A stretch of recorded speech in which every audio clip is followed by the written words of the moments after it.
Welcome to the Video Strategy Podcast. My name is Jackson Kingsley. Over the past 14 years, I've been working with many of the world's biggest brands and broadcasters as a filmmaker, shooting producer, director, and video strategist.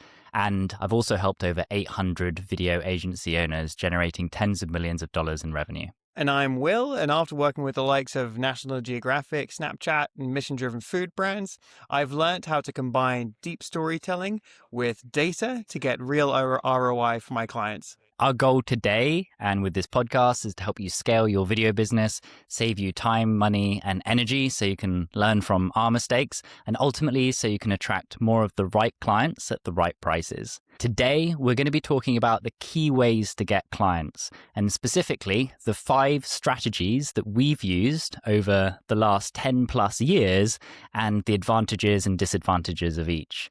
We're going to be talking about referrals, DMs, paid ads, cold outreach, and content marketing.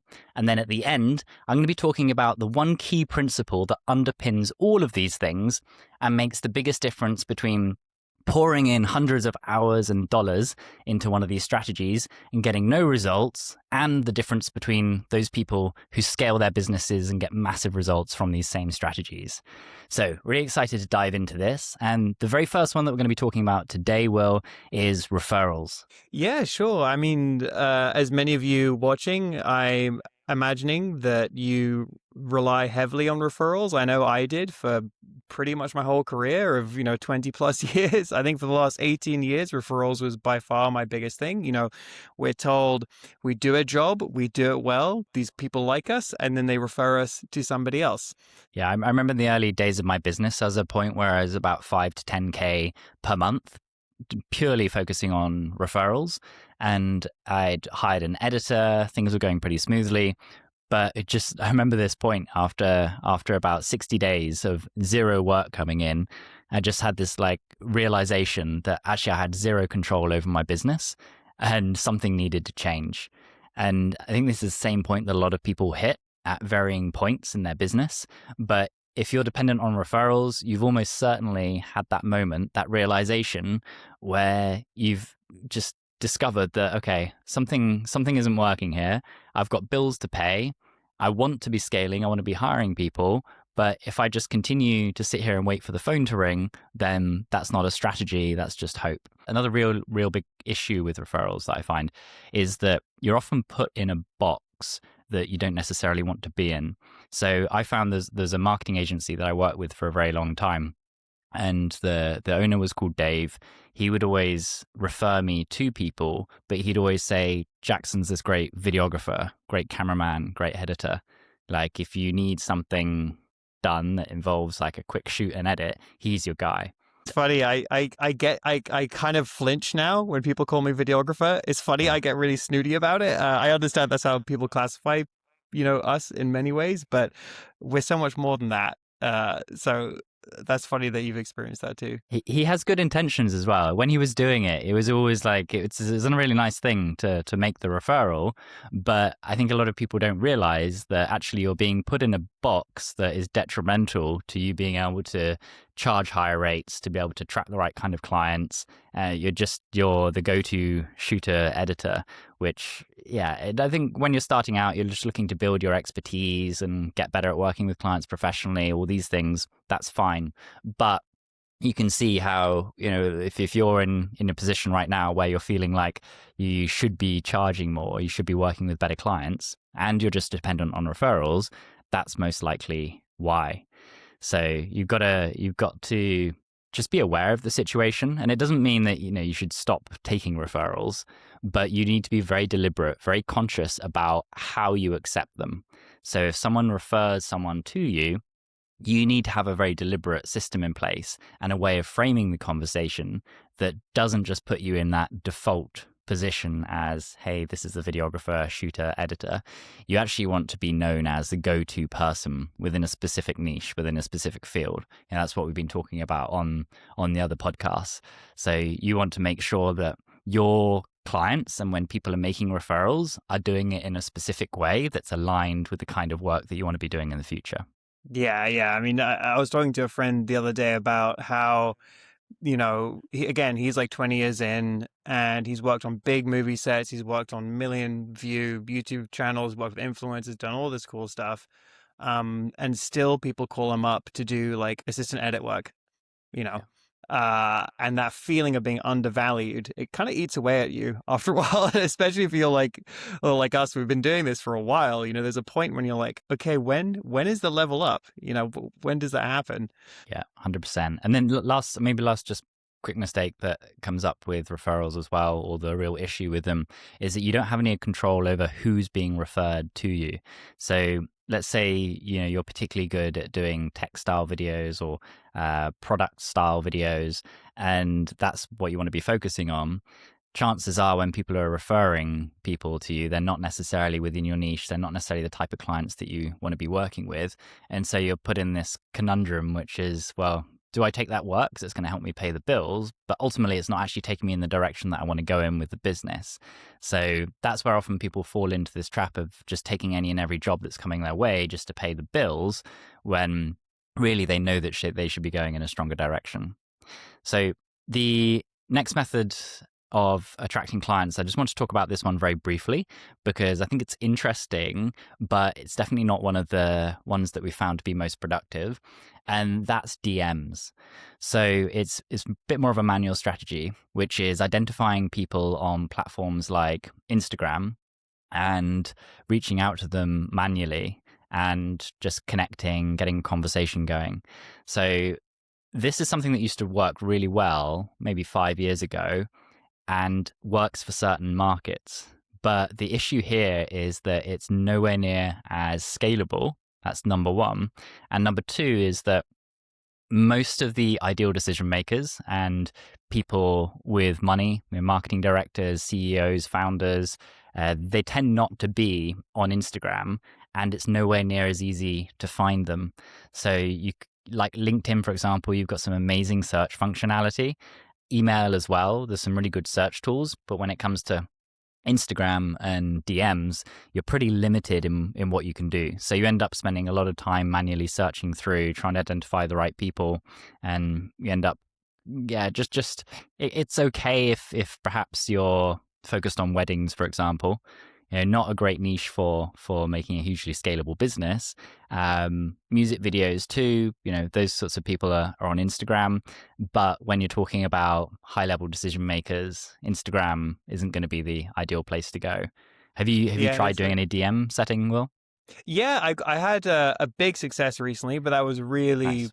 out of the blue, bit of luck. They Mhm. DM'd me and they happened to be looking for what I was doing. But again, that was one in a year, not Yeah. really very consistent. And yeah, I've DM'd people in the past, but for me, it's really like, at least in my experience, it's really been that kind of sandbox vibe. Like if you want to collaborate with people, if you find really interesting people that you're really passionate about and you want to have fun, you have a project together. Like to me, I don't go to Instagram to, make clients. Like I go to Instagram to chat, meet people, have fun.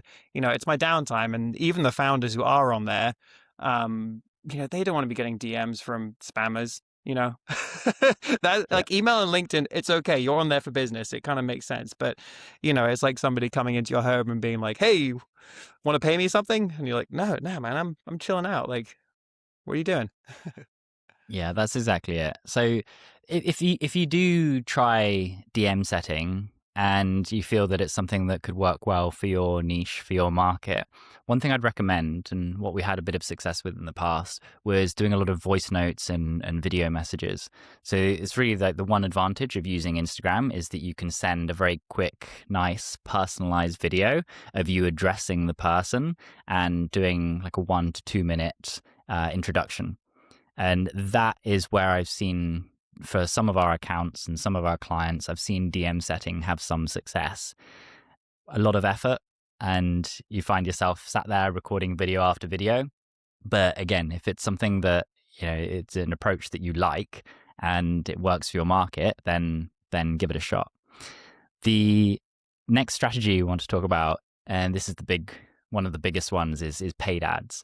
So advertising across like Meta, so LinkedIn, Instagram, Facebook, TikTok as well.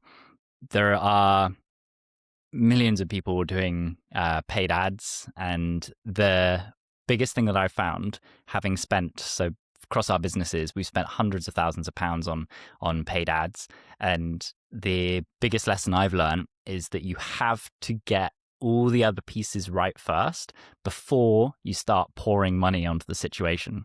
Oh yeah, I mean, I kind of feel it like it's like a megaphone, right? But if you're shouting in the wrong Yeah. direction, it's pointless. And not only that, it's a very expensive megaphone.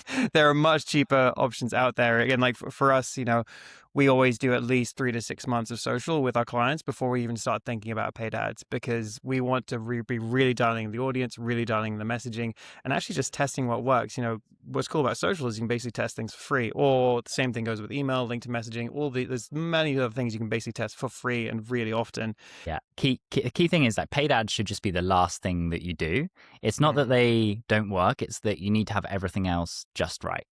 That's the key. And there are much more effective, like cost effective and better uses of your time, ways to start attracting clients before you move into the paid ads game. And again, just like with DMs, it also depends on your audience, your market, where they hang out. So you really want to give a lot of time and attention to what platform are your ideal decision makers hanging out on. And so if it is Meta, for example, Instagram and Facebook, then that could be good for you. But you'll find that most B2B clients, it's not the best way to attract them. Like Meta paid ads tends to work a lot better for B2C. Yeah, Yeah. I would So agree. so I'd also just mention as well about LinkedIn. Like LinkedIn ads are an interesting one.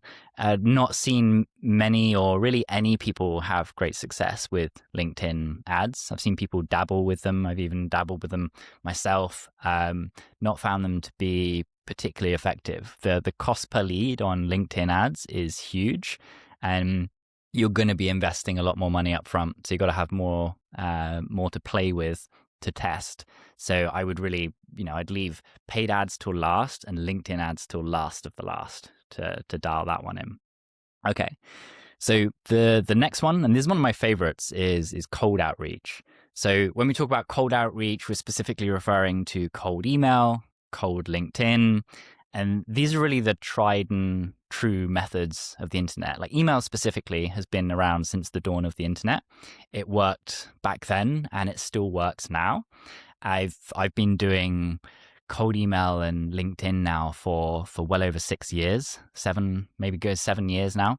And it's been one of the best sources of revenue for my business, but it's also been one of the most challenging things to dial in over time. A bit like paid ads, it does constantly evolve, like all marketing strategies, they're always evolving, but you've really got to pay attention to the details when it comes to these things. And what I see a lot of people doing is they'll go on Apollo, for example, which sells the promise of effective cold email and new clients, and they'll go on there and they'll plug in some messaging and maybe get ChatGPT to write something. They'll plug in their first audience, and then they'll get crickets, and they won't really know what metrics to look at, won't really know why things aren't working. And then most people will just say, it doesn't work. I hear a lot of people saying that cold outreach doesn't work anymore, but we're running dozens of accounts across email and LinkedIn and generating at this point well over 10 million in revenue from cold outreach approaches. So it absolutely does work, but you really have to be aware of some of those key things. Yeah, the thing that I've learned with, in the past few years of learning these processes is really this is just a skill like anything else. The more you do these things, the better you get at it. It's really tempting to try, especially with something like paid ads. When you put money in, it doesn't work. It's really painful. But like anything, or maybe it's something you're not super excited about. Like anything, it's just try, test, iterate, try, test, iterate, try, test, iterate, try, test, iterate. I think it brings up like a deeper question as well, which is deciding consciously in your business which things you want to dedicate your time to and which skills are worth learning. Because as the business scales, it doesn't make sense for you to be taking on every new skill and learning them from scratch. And I think that's one of the big mistakes, is that people underestimate just how challenging cold email and cold LinkedIn and outreach in general, and even for most of these tactics here, people underestimate how long they take to get right and how much skill is required. And it's not that you're not smart enough. It's just that the time required to get there is far beyond what you can realistically allocate. Because if you're running the business, you should really be focusing on key things like developing client relationships, overseeing your team, making sure things are running smoothly. Now, if you're suddenly trying to throw in cold outreach in the mix and juggle that doing it yourself, then that's where it's almost like an inevitable recipe for disaster. A friend told me something really good around that point, which was if you want to go fast, you can go alone, but if you want to go far, you go together. So Yeah. teams and hiring people and learning stuff over time is fantastic, but like Jackson just said, if you really want to get to the next level, you're going to need some help. And I think so many of us are like solo shooters, freelancers. We're all this kind of I can do everything, but that really will only get you so far. And after having done it for 18, 19, 20 years, I can tell you I hit a ceiling for a while. So we'd love to help you avoid that. Yeah. If you can take anything away from this, it would be just pause and reflect on, maybe these things aren't working because you're spreading yourself too thin across trying to juggle perhaps editing, client management, sales. If you're trying to do all of that and outreach at the same time, then let's take a moment to have a look and see, right, perhaps there's a smarter way of going about this. So the fifth key strategy here is content marketing. And this is a really interesting one because I don't think it's what most people think it is. So content marketing is essentially you posting on socials, and most people have this expectation that, right, I post on socials and then I will get inquiries. The piece where the expectation is misguided is that people expect, okay, I'm going to start posting and people will start hitting me up in my inbox and they'll want to work with me. And that couldn't be further from the truth, because the reality is you first off will find that there's a steep learning curve to getting to the point where your content marketing is actually resonating with the right people. So you have to be crystal clear on your audience, and then you have to experiment by figuring out what kind of messaging, what kind of content is really going to resonate with them to get them to engage. So that's the first piece of the puzzle. And that just inevitably takes time to figure out. You can look at what other people are doing and you can emulate them, but you're never going to get real traction until you figure out your style, what's really going to work for your audience. That said, there is something else that content marketing does for you, which is that it lifts up everything else that you're doing. So if you're doing any of the other strategies we talked about, whether it's referrals or DMs or paid ads or cold outreach, having some content marketing will help improve the efficiency of everything else.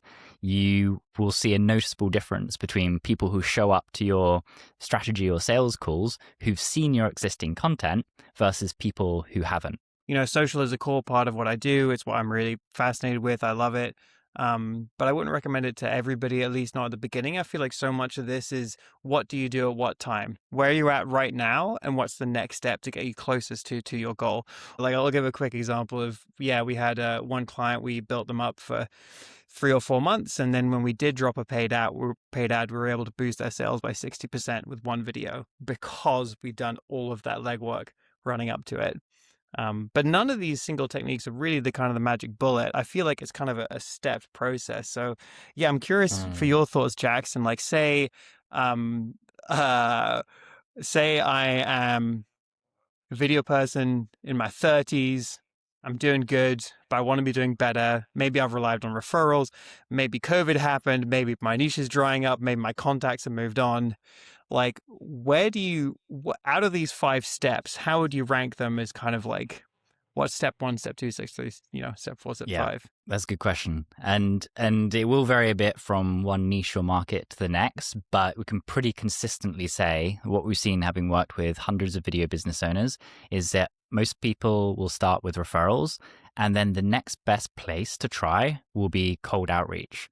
because it's the most scalable system. It's a thing that's going to get the most direct results when done right. It doesn't require you pouring bucket loads of money into it like paid ads. It doesn't require a huge amount of manual labor like with DMs. And it doesn't require that 3 to 6 month runway like with content marketing. And the key would be start with cold outreach, get that dialed in, and then you can look at developing your content marketing, which will make your cold outreach, your sales calls, everything else more effective. And only once everything else is dialed in, then you could be exploring something like paid ads.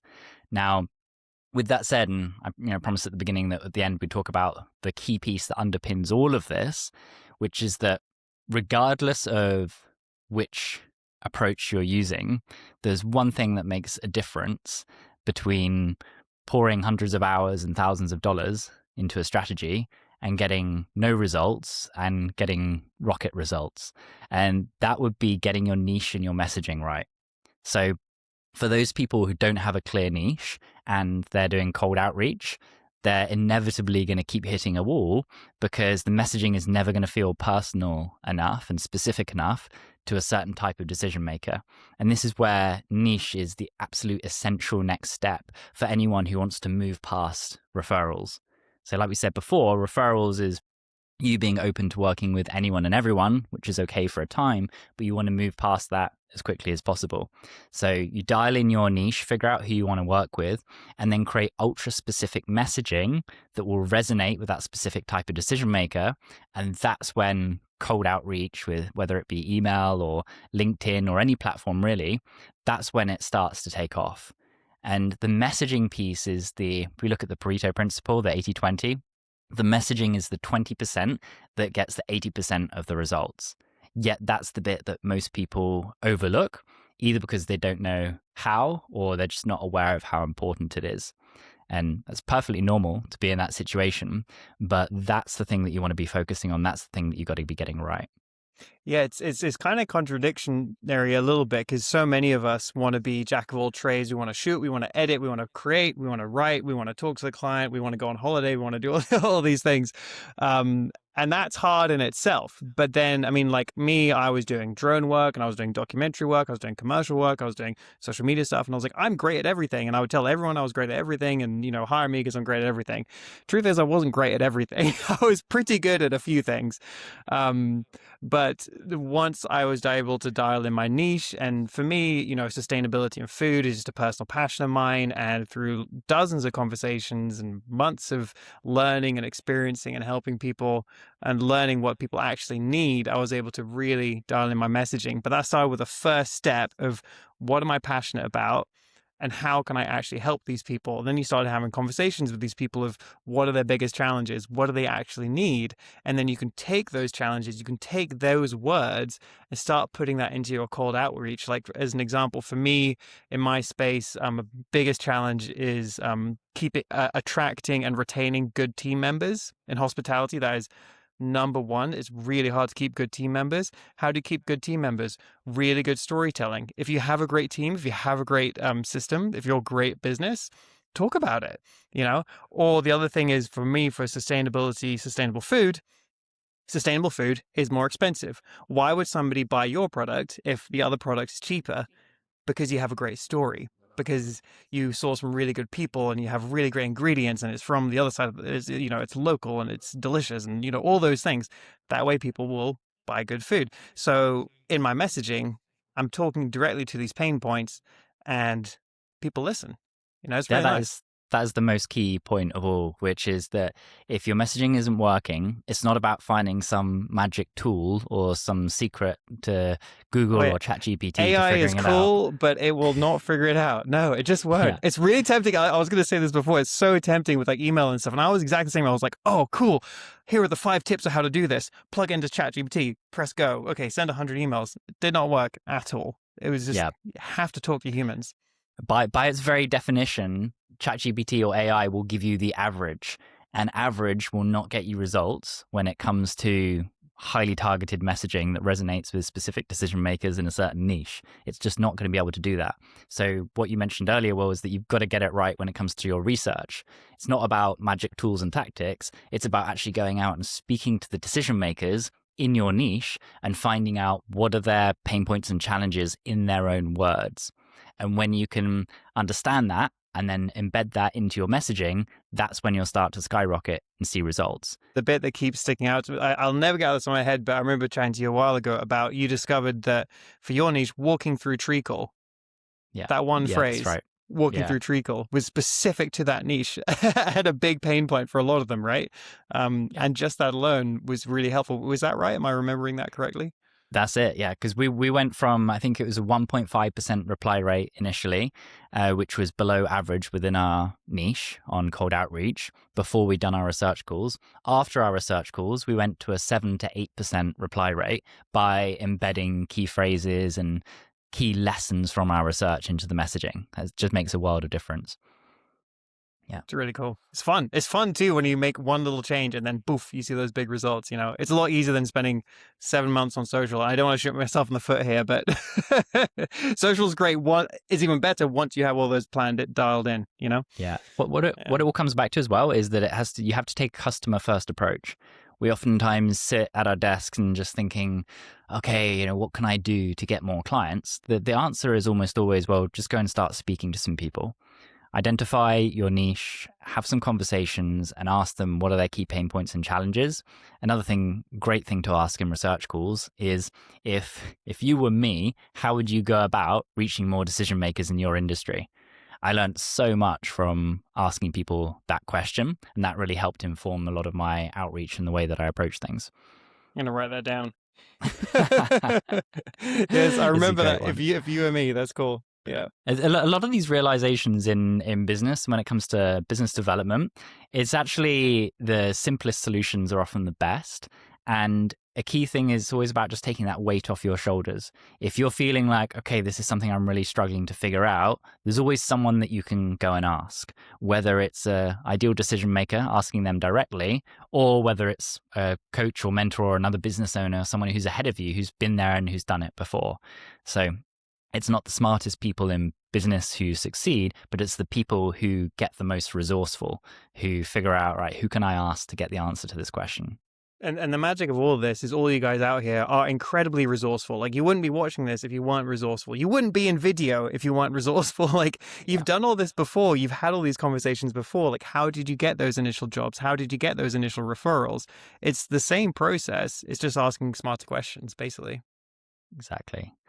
That's it. Those are the questions you've got to be asking. That's the way to be thinking about it. Let's leave it there for today. I think we covered a lot of good stuff, and we'll see you next time.